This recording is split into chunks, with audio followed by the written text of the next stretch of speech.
Hey, welcome back, listeners, to the Noggin Notes podcast. My name is Jake Wiskershin, and you probably already know that by now. But if you're new to the show, I'm the host. And this episode, I'm proud to bring you is and I acknowledge this in the interview, is a conversation that I did not expect to go the way that it went, but I'm super happy that it did because I think a lot of people are going to find it interesting, validating, and I guess just overall insightful. I'm just really pleased at what transpired. So I'm going to let Erca talk after I get done with this introduction. First, I want to give a big shout out to everybody who is making it through this COVID-19 stuff. It's very, very challenging, and there will be an end because all things are temporary, and we can set our sights on what is on the other side. Even though we don't know what it will look like, we do know that there is another side of this, and we will emerge. So please keep your heads up. Please stay positive. And if you're in the mood and haven't done so yet, check out Audible. You can get a free Audible trial for 30 days, and it's totally commitmentless. All you got to do is go to audibletrial.com/nogginnotes and sign up for your free 30-day trial. Check out their expansive and unmatched content of audio stuff, from books to literature of all kinds to humor and science and news. audibletrial.com/nogginnotes, free 30-day trial. You download a free audiobook if you wish. I would highly recommend getting Dr. Christian Conti's Walking Through Anger. It is available on audiobook through Audible, and you can enlighten yourself to anything that they have. That's why Noggin Notes exists. We want to help enrich and educate your noggin to the matters of self-help, psychological well-being, mental health and wellness, emotional functioning, spirituality, and all sorts of things that pertain to health and wellness. We are a mental health podcast, but we don't stop with just the mind because we know that so many things feed into what helps make the mind well. Audible is one of those. Please intake as much content as you can. Check out Christian Conti's book, Walking Through Anger. audibletrial.com/nogginnotes for your free 30-day trial. And also, we are sponsored by Zephyr Wellness. Zephyr Wellness is proud to offer a 100% telehealth platform during this time of social distancing and self-isolation and separation. We know that your mental health is important more now than possibly ever before, and it's time to get it checked out. If you need to, check out zephyrwellness.org, and you can learn all about telehealth. You can visit the frequently asked questions page and get some of your questions answered. And if you have other questions that we have not answered, please email us at info@nogginnotes.com or info@zephyrwellness.org, and we will try to answer them as well. And if you have listener mail, send it to those two email addresses, info@zephyrwellness.org, info@nogginnotes.com. We'd love to hear from you. We'd love to hear topics for new episodes. In the meanwhile, I don't know, pick one. I guess it doesn't matter.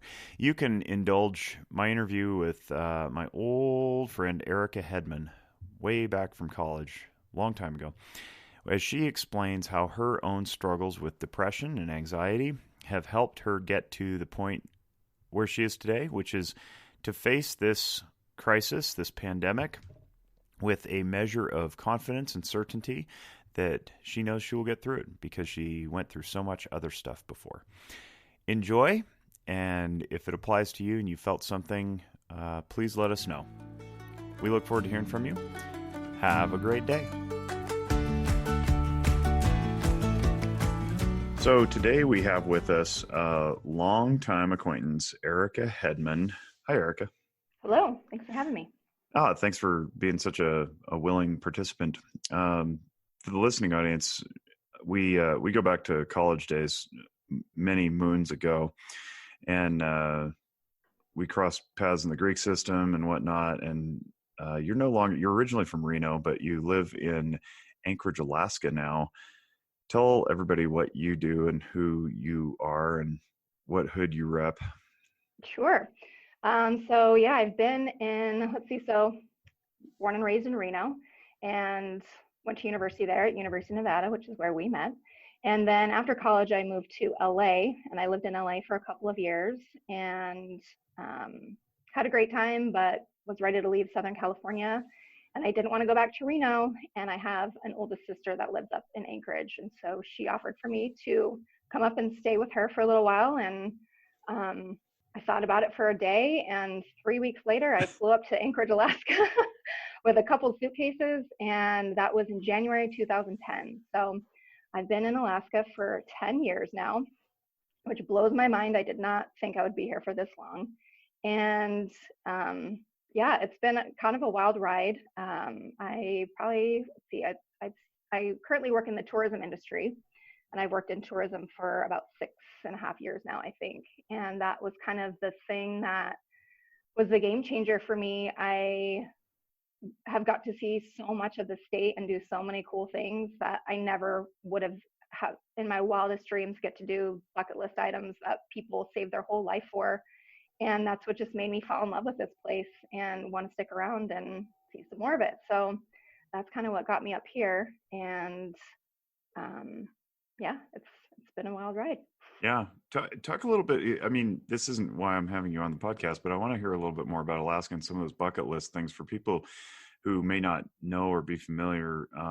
We're recording this in early May of 2020, which is right in the thick of all the COVID-19 stuff. And so for context, if you're listening, like, down the road, why does this matter? That's the backdrop against which we're recording. And so when tourism reopens, I want people to understand, I've never been to Alaska. I have one of my best friends who also from college, Adam Sikorsky. He's been on this podcast before. And he lives up there, and he's always extolling the virtues of Alaska and how beautiful it is and whatnot. But I want to hear from your perspective what these people who go up there purposely to visit, what do they do, and what are some of these things that you're referencing? Sure. Well, the state is massive, and people don't realize how big Alaska is. So it depends on kind of where you're going. The interior and south central region of Alaska, which is where Anchorage is located. We've got mountains everywhere. So I'd say probably the top item that I highly recommend to people is sightseeing. The best way to see Alaska is from the air, 100%. The road system here is, for as big as Alaska is, if you could impose the state of Alaska over the contiguous United States, and it will reach end to end with all the islands we have and everything. That's how big we are. But our road system is the size of Rhode Island. So there's so much of the state that it's not accessible by road. You can only get to it by boat or by plane. So those are kind of the two top ticket items that I always recommend to people is get up in a plane. And there's so many different avenues you can go there. You can do just straight sightseeing. I've flown around and then landed on Denali. That's kind of that's a park, right? That's a national park. Denali is a mountain. There is a national park, but then there is the mountain as well. And so you can land on the mountain. You can go island hopping in Southeast Alaska, and again, get to remote cabins that you couldn't get to otherwise. Bear viewing is a big one. People will fly. Katmai National Park is a big one. Lake Clark National Park. To see bears, not naked. Bears. Okay. Right. So, the bears are a big draw. And these are all very expensive things too. The flight thing is probably the highest ticket item. Helicopter tours, landing on glaciers, amazing experiences. But again, those are the high ticket items. So when you're paying $500 a ticket per person, those kinds of things, plus you're having just a vacation on top of it, those things people will save for their whole life sometimes to go on. And then getting in the water on a boat is another, big thing that I always advertise is a great way to see Alaska. Whale watch. So whales are always out in the summer. So you'll see some amazing whale watching, dolphins, sea otters, birds, all those kinds of things. And then just another kind of fun thing, if you're in the South Central region, we have a railroad called the Alaska Railroad, and it runs from Seward all the way up to Fairbanks. And so you can do smaller chunk. The whole, if you were to do the whole trip, it's like 12 hours. So I wouldn't recommend that one, but you can do smaller stints here and there that kind of break up into little chunks. And it's just kind of a fun way. Some of the railroad goes off the road system, so you can see things that you wouldn't see from driving that direction. And Yeah, and then kind of the biggest thing that people come for is a cruise. The Alaska cruise through the Inside Right. Passage typically leaves from Vancouver or Seattle, and then you'll come up, depending on the cruise you're on, multiple stops. You spend a day in each port, and that's kind of the industry that I'm in. Not in the cruise industry, but we are a motor coach tour operator, bus tours, and we service the cruise ship passengers in Southeast Alaska, in Juneau, Sitka, Skagway, and Ketchikan. So those are kind of the big ports that get hit for the cruises coming up. You can do a round trip cruise, or you can do a one way where you usually will typically end in either Whittier or Seward. And then some people will then do a land tour on top of that. So they take the cruise one way, get on the train, for example, in Seward, take the train up to Anchorage, and then they do some exploring inland. So That's pretty cool. I think yeah. if the state tourism agency needs a spokesperson, you should apply, because Well, that I was used to very work for them. succinct. So Oh, well, yeah. there you go. Very concise and succinct, and now we know where that originates. I can sell Alaska, that's for sure. That's the easiest sales job I've ever had. You did it well. So yeah, and when we're this podcast is quite international in its nature, not just because we're on the internet, but because we've had people from all over the world on, which is really cool. So we've got a little bit of a listenership all over the world, and so hearing about those really cool things that you really can't do anywhere else is pretty compelling. So, but enough of that. That's not why I had you on. I had you on because we were chatting the other day because we had some stuff in common that just popped up, and we hadn't talked in a couple of years. And it turns out we got on the topic of mental health and how the Zephyr is doing and whatnot. And you volunteered some information that I thought the listeners of this podcast could really benefit from hearing. And that was that in the face of this viral outbreak, you have some personal life history that suggests that your resilience is probably a bit stronger than the average person.